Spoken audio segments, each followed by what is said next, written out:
संक्षिप्त शिव पुराण रुद्र संहिता। शिवा का अपनी महल से गणेश जी को उत्पन्न करके द्वारपाल पद पर नियुक्त करना। गणेश द्वारा शिव जी के रोके जाने पर उनका शिवगणों के साथ भयंकर संग्राम। शिव जी द्वारा गणेश का शिरस छेदन। कुपित हुई शिवा का शक्तियों को उत्पन्न करना और उनके द्वारा प्रलय मचाया जाना। देवताओं और ऋषियों का स्तवन द्वारा पार्थी को प्रसन्न करना। उनके द्वारा पुत्र को जिलाए जाने की बात कही जाने पर शिव जी की आज्ञा के अनुसार हाथी का सिर लाया जाना और उसे गणेश के धड़ से जोड़ करके उन्हें जीवित करना। सूत जी कहते हैं, तारकारी कुमार के उत्तम एवं अद्भुत वृत्तांत को सुनकर के नारद जी को बड़ी प्रसन्नता हुई। उन्होंने पुनः प्रेम पूर्वक ब्रह्मा जी से पूछा। नारद जी बोले, देव देव, आप तो शिव संबंधी ज्ञान के अथाह सागर हैं। प्रजानाथ, मेरे स्वामी कार्तिक के सद वृत्तांत को जो अमृत से भी उत्तम है सुन लिया। अब गणेश का उत्तम चरित्र सुनना चाहता हूँ। आप उनका जन्म वृत्तांत तथा दिव्य चरित्र जो संपूर्ण मंगलों के लिए भी मंगल स्वरूप है वर्णन कीजिए। सो जी कहते हैं, महामुनि, नारद का ऐसा वचन सुनकर के ब्रह्मा जी का मन हर्ष से गदगद हो गया। वे शिव जी का स्मरण करके बोले। ब्रह्मा जी ने कहा, नारद, पहले जो मैंने विधि पूर्वक गणेश की उत्पत्ति का वर्णन किया था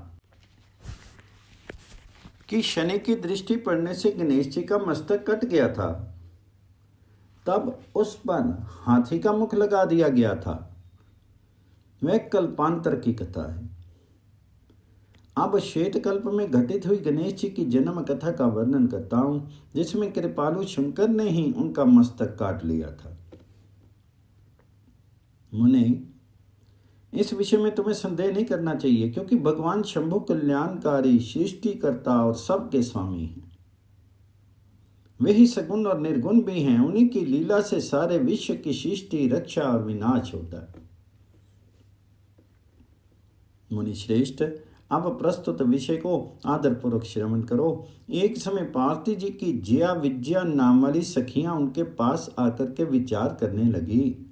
सखी, सभी गण रुद्र के ही हैं। नंदी, भृंगी आदि जो हमारे हैं वे भी शिव के ही आज्ञा पालन में तत्पर रहते हैं। जो असंख्य प्रमथ गण हैं उनमें भी हमारा कोई नहीं।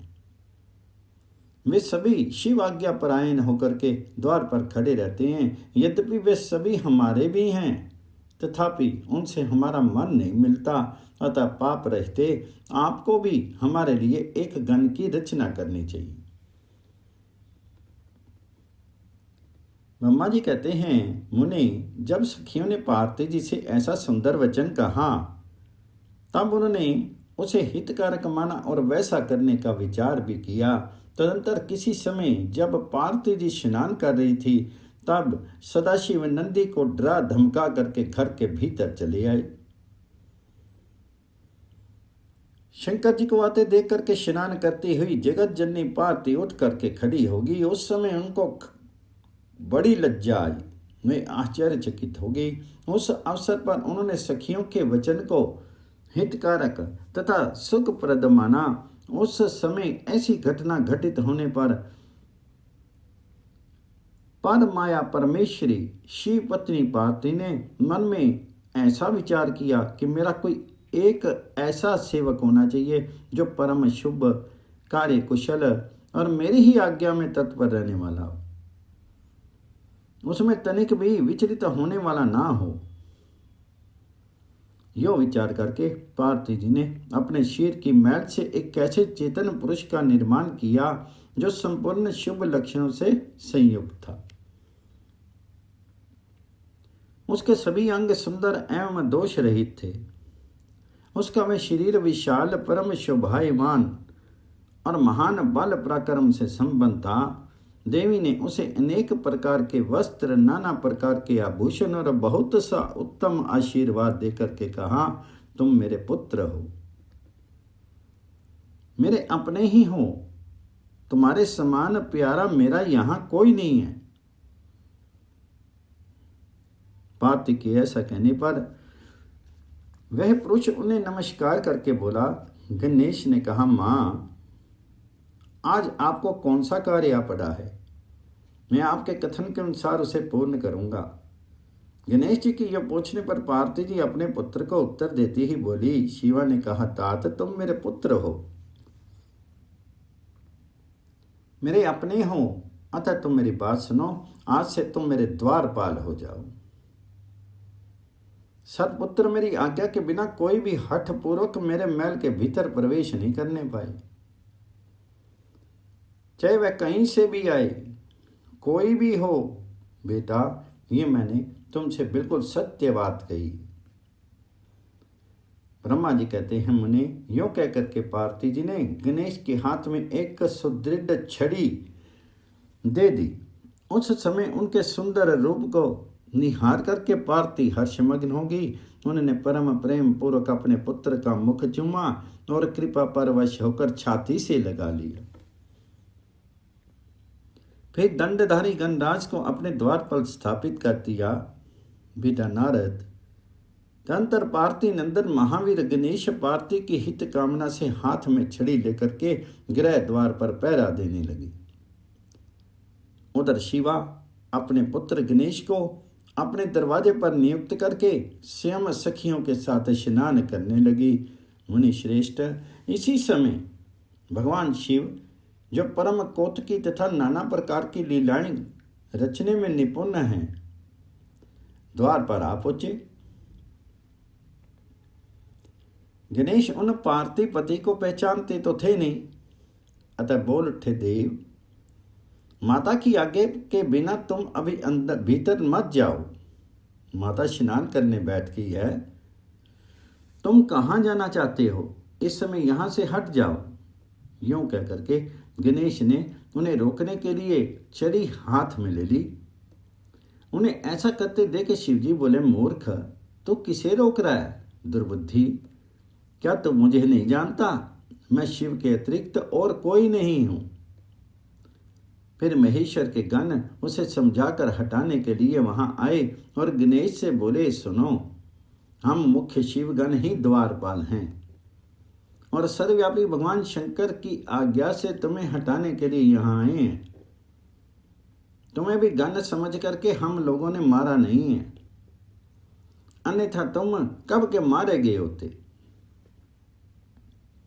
अब कुशल इसी में है कि तुम सदा ही दूर हट जाओ, क्योंकि व्यर्थ अपनी मृत्यु बुला रहे हो।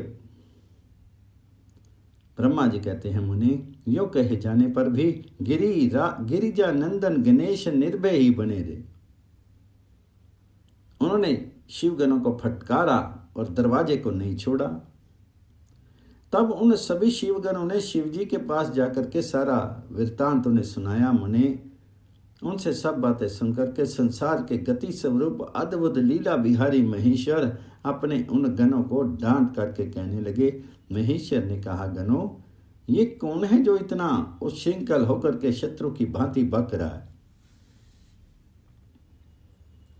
इस नीन द्वारपाल को दूर भगा दो। तुम लोग नपुंसक की तरह खड़े होकर के उसका वृत्तांत मुझे क्यों सुना रहे हो। विचित्र लीला रचने वाले अपने स्वामी शंकर के यो कहने पर वे गण पुनः वहीं लौट आए। तदंतर गणेश द्वारा पुनः रोके जाने पर शिवजी ने गणों को आज्ञा दी कि तुम पता लगाओ ये कौन है और क्यों ऐसा कर रहा है। गणों ने पता लगा कर बताया कि वे श्री गिरजा के पुत्र हैं तथा द्वारपाल के रूप में बैठे हैं। तब लीला रूप शंकर ने विचित्र लीला करनी चाहिए तथा अपने गणों का गर्व भी गलित करना चाहा। इसलिए गणों को तथा देवताओं को बुला करके गणेश जी से भीषण युद्ध करवाया।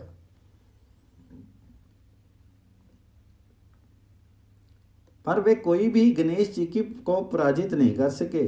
तब स्वयं शूलपाणी महेश्वर आए गणेश जी ने माता के चरणों का स्मरण किया। तब शक्ति ने उन्हें बल प्रदान कर दिया। सभी देवता शिव जी के पक्ष में आ गए। घोर युद्ध हुआ।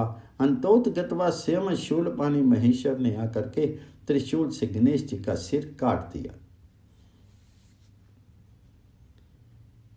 जब ये समाचार पार्वती जी को मिला तब वे क्रुद्ध हो गई और बहुत सी शक्तियों को उत्पन्न करके उन्होंने बिना विचारे उन्हें प्रलय करने की आज्ञा दे दी। फिर तो शक्तियों के द्वारा प्रलय मचाई जाने लगी।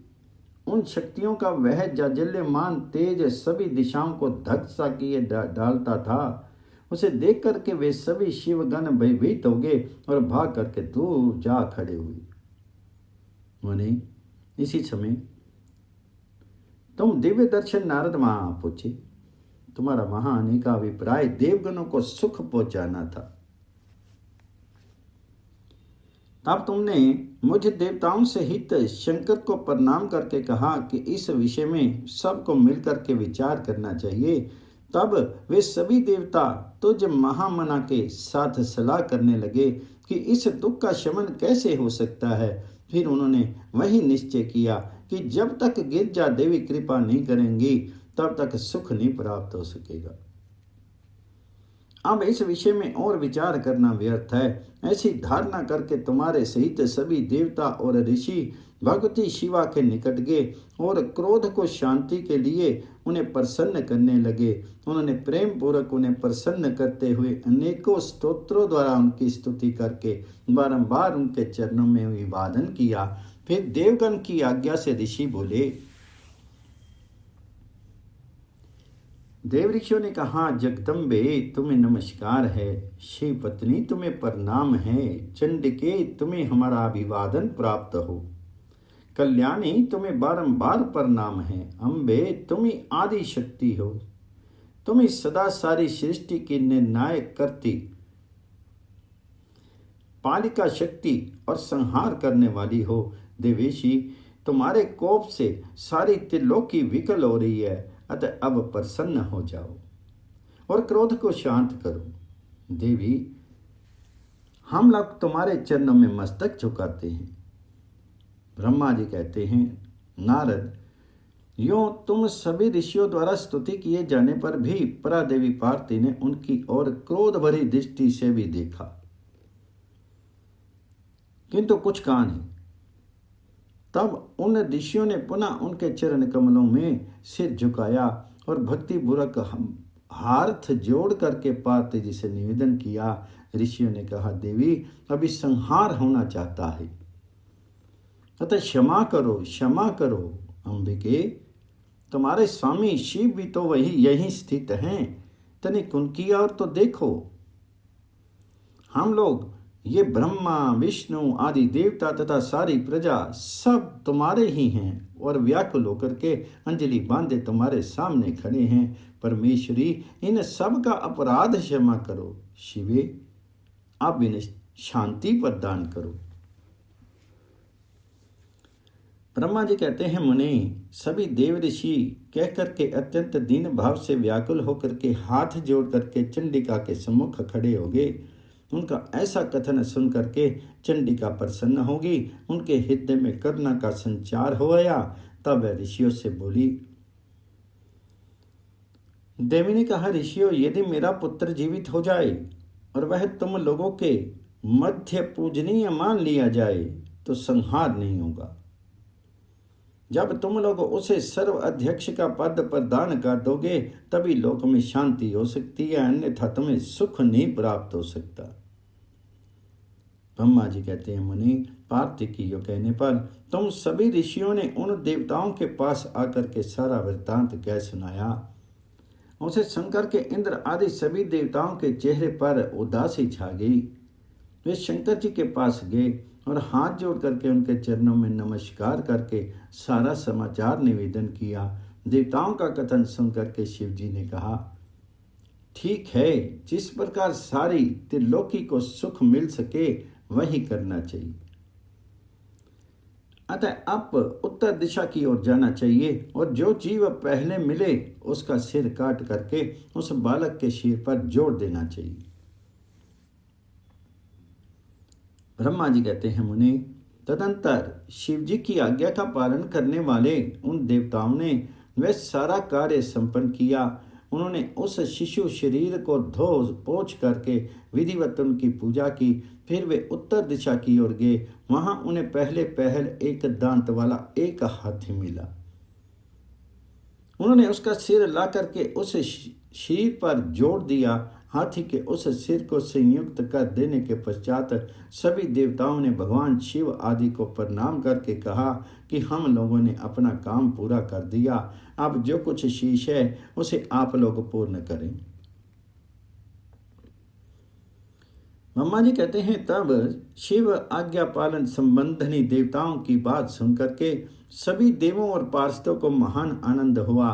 तत्पश्चात ब्रह्मा विष्णु आदि सभी देवता अपने स्वामी निर्गुण स्वरूप भगवान शंकर को प्रणाम करके बोले, स्वामीन, आप महात्मा के जिस तेज से हम सभी उत्पन्न हुए हैं, आपका वही तेज वेद मंत्र के अभियोग से इस बालक में प्रवेश करे। इस प्रकार सभी देवताओं ने मिलकर के वेद मंत्र द्वारा जल को अभिमंत्रित किया।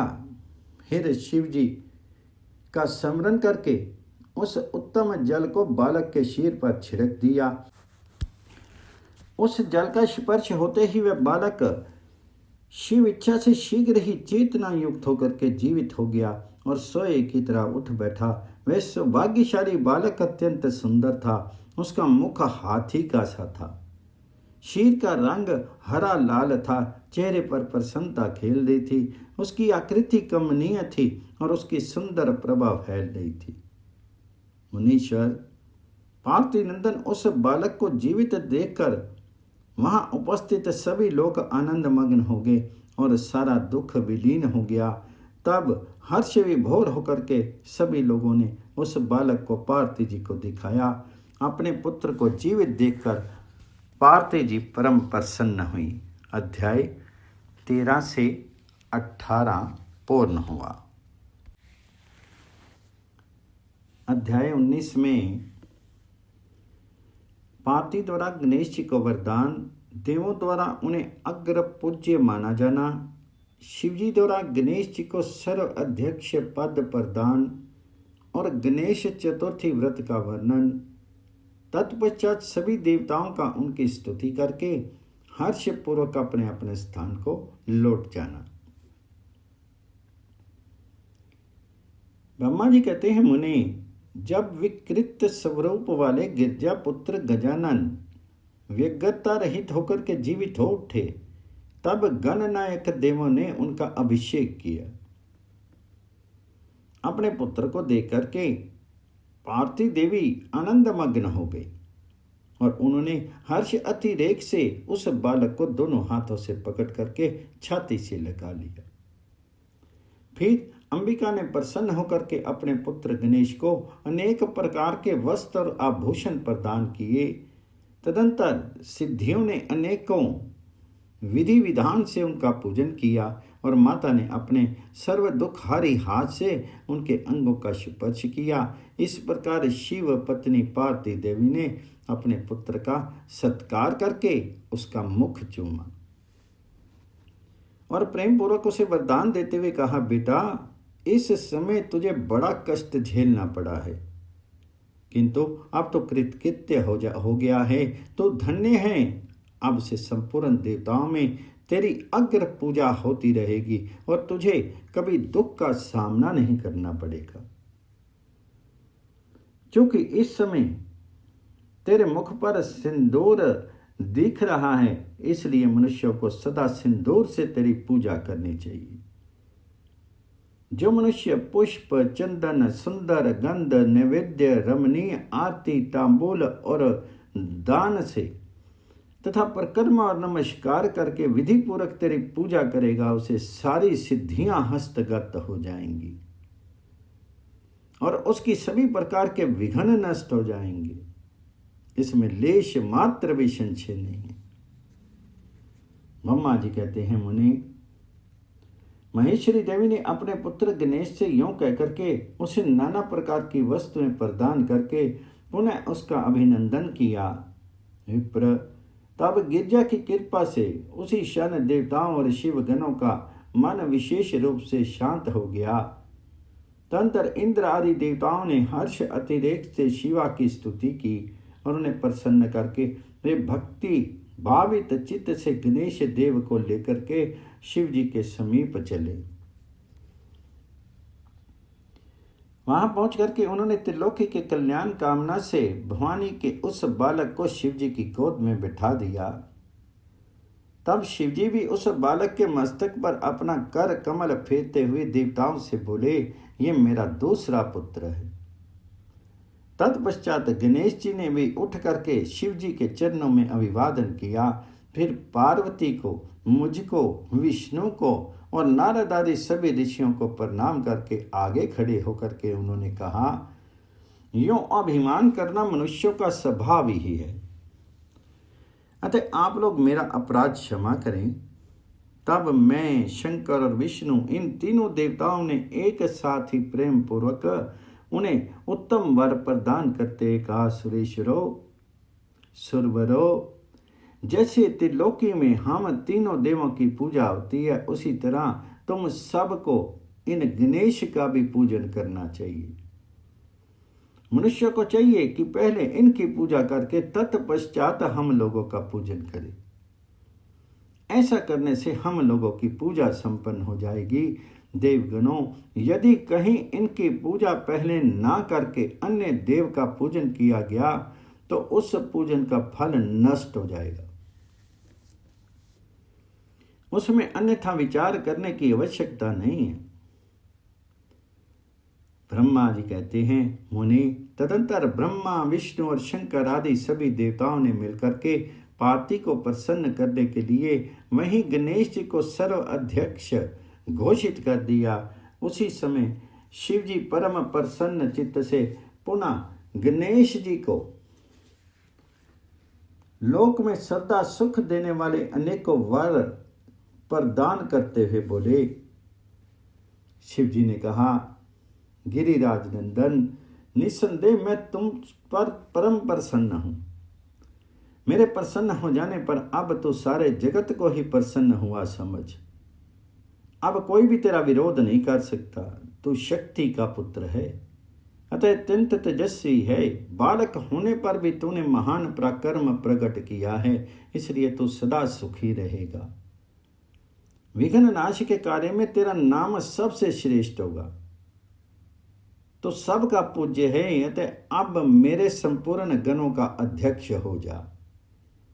इतना कहने के पश्चात महात्मा शंकर अत्यंत प्रसन्नता के कारण गणेश जी को पुनः वरदान देते हुए बोले, गणेश्वर, तो भाद्रपद मास के कृष्ण पक्ष की चतुर्थी तिथि को चंद्रमा का शुभ उदय होने पर उत्पन्न हुआ है।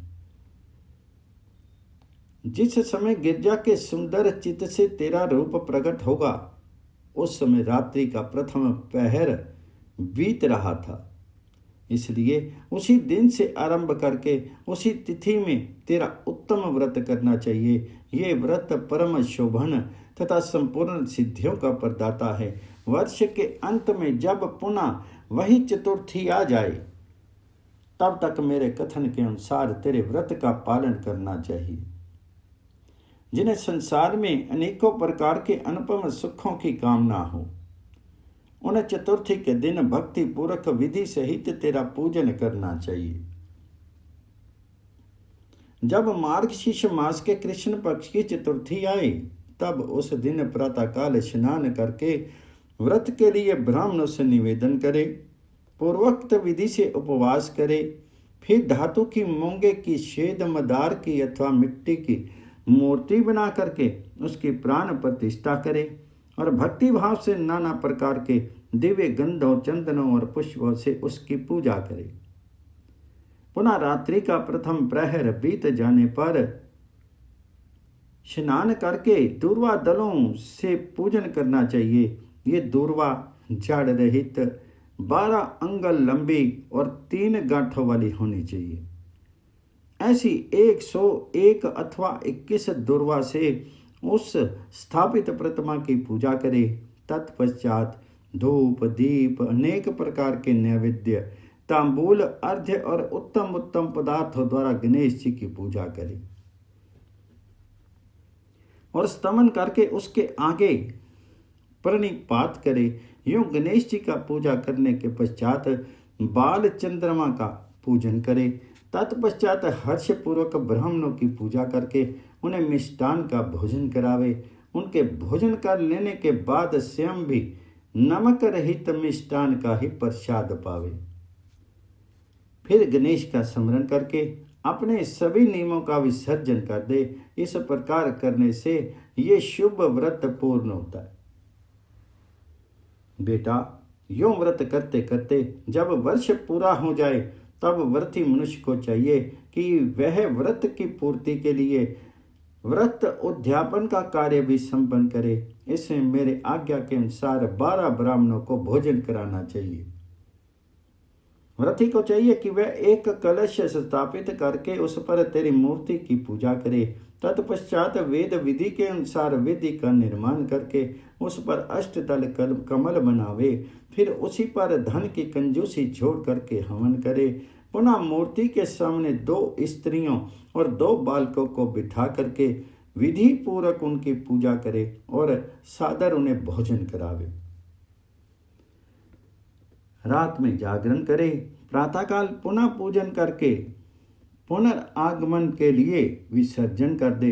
बालकों से आशीर्वाद ग्रहण करे, स्वस्ति वाचन कराए और व्रत की पूर्ति के लिए पुष्पांजलि निवेदित करे। फिर नमस्कार करके नाना प्रकार के कार्यों की कल्पना करे। इस प्रकार जो इस व्रत को पूर्ण करता है उसे अभीष्ट फल की प्राप्ति होती है। गणेश, जो श्रद्धा सहित अपनी शक्ति के अनुसार नित्य तेरी पूजा करेगा उसके सभी मनोरथ सफल हो जाएंगे। मनुष्य को सिंदूर चंदन चावल केतकी पुष्प आदि अनेकों उपचारों द्वारा गणेश्वर का पूजन करना चाहिए। जो लोग नाना प्रकार के उपचारों से भक्ति पूर्वक तेरी पूजा करेंगे उनके विघ्नों का सदा के लिए नाश हो जाएगा और उनकी कार्य सिद्धि होती रहेगी। सभी वर्ण के लोगों को विशेष करके स्त्रियों को यह पूजा अवश्य करनी चाहिए तथा अभ्युदय की कामना करने वाले राजाओं के लिए भी ये व्रत अवश्य कर्तव्य है। व्रती मनुष्य जिस वस्तु की कामना करता है उसे निश्चय वह वस्तु प्राप्त हो जाती है तथा जिसे किसी वस्तु की अभिलाषा हो उसे अवश्य तेरी सेवा करनी चाहिए। ब्रह्मा जी कहते हैं, मुनि, जब शिवजी ने महात्मा गणेश जी को इस प्रकार वर प्रदान किया तब संपूर्ण देवताओं, श्रेष्ठ ऋषियों और शिव के प्यारे समस्त गणों ने तथास्तु कहकर के उनका समर्थन किया और अत्यंत विधि पूर्वक गण अधीश का पूजन किया। तत्पश्चात शिव गणों ने आदर पूर्वक नाना प्रकार की पूजन सामग्री से गणेश्वर की विशेष रूप से अर्चना की और उनके चरणों में प्रणाम किया। मुनीश्वर, उस समय गिरिजा देवी को जो आनंद प्राप्त हुआ उसका वर्णन मेरे चारों मुखों से भी नहीं हो सकता। तब फिर मैं उसे कैसे बता दूं? उसे अवसर पर देवताओं की धुंधवियां बजने लगी, अप्सराएं नृत्य करने लगी, गंधर्व श्रेष्ठ गान करने लगे और पुष्पों की वर्षा होने लगी। इस प्रकार गणेश के गण अधीश पद पर प्रतिष्ठित होने पर वहां महान उत्सव मनाया गया। सारे जगत में शांति स्थापित होगी और सारा दुख जाता रहा। नारद, शिव और पार्वती को तो विशेष आनंद प्राप्त हुआ और सर्वत्र अनेक प्रकार के सुखदायक मंगल होने लगे। तदनंतर संपूर्ण देवगण और ऋषिगण जो वहां पधारे हुए थे वे सभी शिव की आज्ञा से अपने अपने स्थान को चले। उस समय से वे शिवजी की स्तुति करके गणेश और पार्वती की बारंबार प्रशंसा कर रहे थे और कैसा अद्भुत युद्ध हुआ यों परस्पर वार्तालाप करते हुए चले जा रहे थे। इधर जब गिरिजा देवी का क्रोध शांत हो गया तब शिवजी भी जो स आत्मराम होते हुए भी सदा भक्तों का कार्य सिद्ध करने के लिए उद्यत रहते हैं। गिरजा के सन्निकट गए और लोगों की हित कामना से पूर्वत नाना प्रकार के सुखदायक कार्य करने लगे। तब मैं ब्रह्मा और विष्णु दोनों भक्ति पूर्वक शिव शिवा की सेवा करके शिव जी की आज्ञा लेकर के अपने अपने धाम को लौट आए।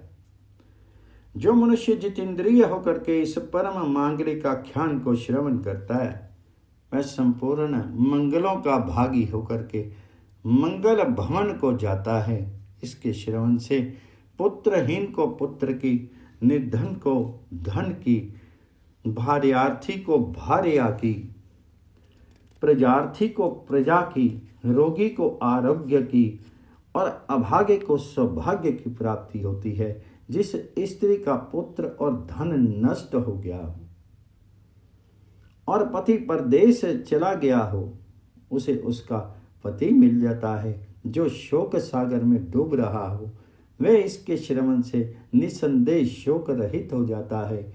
ये गणेश चरित्र संबंधी ग्रंथ जिसके घर में सदा वर्तमान रहता है, वह मंगल संपन्न होता है। इसमें तनिक भी संशय की गुंजाइश नहीं है।